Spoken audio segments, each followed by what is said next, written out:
Hey, how's it going, friends? Gearbest reached out to me and wanted me to review and compare their Firefly 8 camera against the GoPro to give a good approximation of, they wanted to know what are the gaps between the high end and this camera. And after playing around with it, I wouldn't necessarily call this a low-end camera, even though it's got the low-end price. I'm going to be using all automatic settings on both the GoPro and the Firefly 8. And in addition to that, I'm going to use their standard color, even though the Firefly 8 also has a flat color profile. I feel like this will cover most users, even though me personally and a lot of you out there would scoff at using the regular color profile if there's a flat one available, especially if you like color grading to get your own look or to match other cameras, which it is great for. Both cameras are going to be tested side by side as close as possible on this bracket so you can get the same basic view for both cameras so you can make a fair comparison. The tests I'm going to be doing are video quality and color, stabilization. I'm going to do tests of the slow motion and actually throw in a short B-roll showing you the same clips edited side by side. This camera only goes to 60 frames per second, so both cameras will be at 1080p, 60 frames per second, and then slowed down to 24 frames per second. I'm also going to be testing the camera's fisheye reduction, see how much that lessens the fisheye appearance. And finally, I'm going to be testing the sound. I'm going to get close to it and far away, and I'm going to provide a noisy background so you can hear how much sound it's picking up that you typically wouldn't want it to pick up, just to see how high of quality you can get if you were actually using this for vlogging, or if it's your only camera and you're actually using it seriously, like on family events and vacation, to see if you can actually rely on the video quality, the sound. And I'm also going to include some photos in a quick slideshow to show you what the photographic quality is like. And it's very similar to the GoPro. There's also a Wi-Fi app that you can download for iOS or Android, and I'm going to just give a quick run through of that. I would really like to thank Gearbest for making this possible and sponsoring this video, sending me this camera. So let's get to the testing.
So this is the audio test. I'm about 2.5 feet away from both cameras here, and I'm just gonna keep talking. Right now you're hearing the GoPro. Yep, you're hearing the GoPro. This is the GoPro audio you're hearing right now. Should've wrote something down to say, but I didn't. So here's the audio quality, and then I'm gonna get real close, and I'm very, very close right now.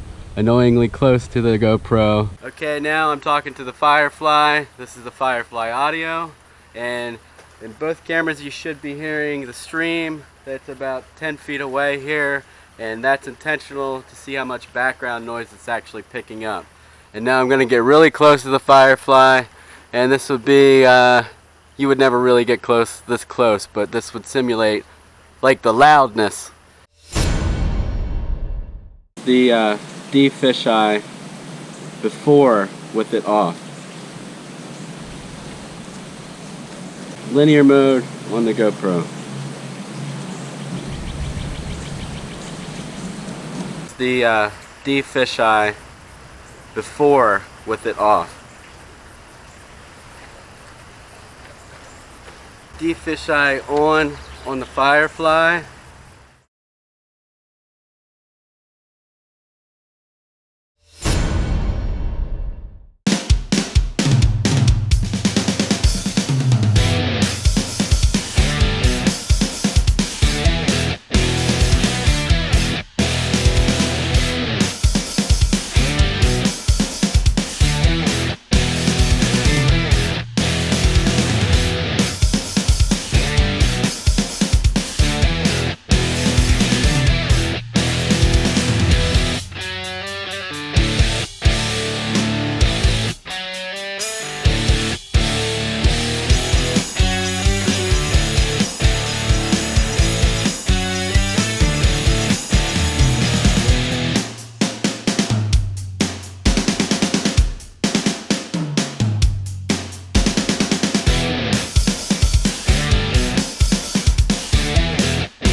So in conclusion, this boils down to a $120 action camera versus a $400 to $500 action camera.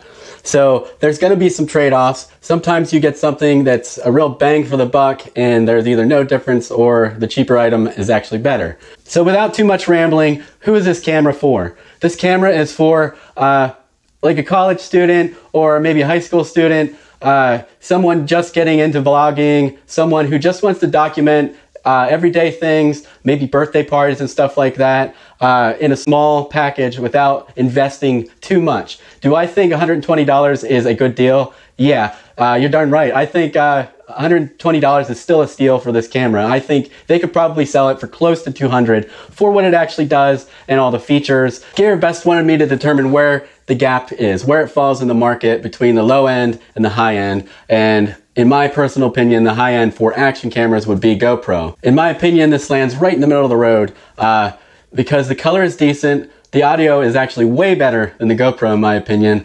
When I compared both of them, it sounded like on the GoPro footage, I had my hand over my mouth. It was so muffled. And I've learned to clear that up if I have to use the GoPro built-in microphone. The audio of the Hawkeye Firefly 8 is actually really decent and it really sticks out among the action camera crowd because all the ones I've tested are basically horrible for audio, and that's why you ended up just either using an external audio device or throwing music over it or talking over it because the audio is so horrible. This is actually usable. The thing I don't like is the color fringing at the edges of the frame, and if you're not used to hearing photographic and video terms, basically in the center of the footage for this lens of this camera, it's very, very clear, and then the further out towards the edges you get, the blurrier it gets, which is normal for a lower end lens combination.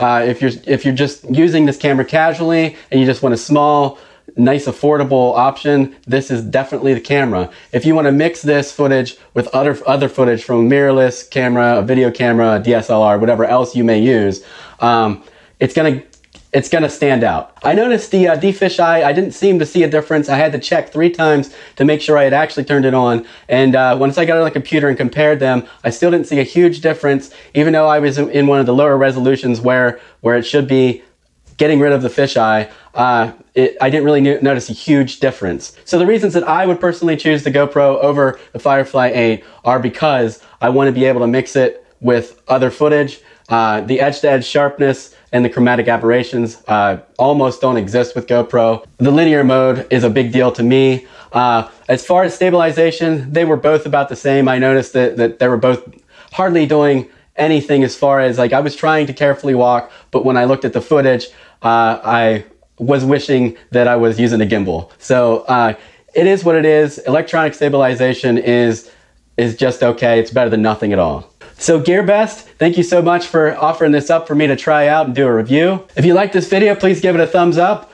Please subscribe and tell your friends. With the theme of this channel being create, share, repeat, hashtag create, share, repeat, I cover photography, videography, cinematography, whatever you want to call that, and audio. Basically, my main creative things that I do and I'm very passionate about. So every single day, create, share, repeat, and keep it awesome.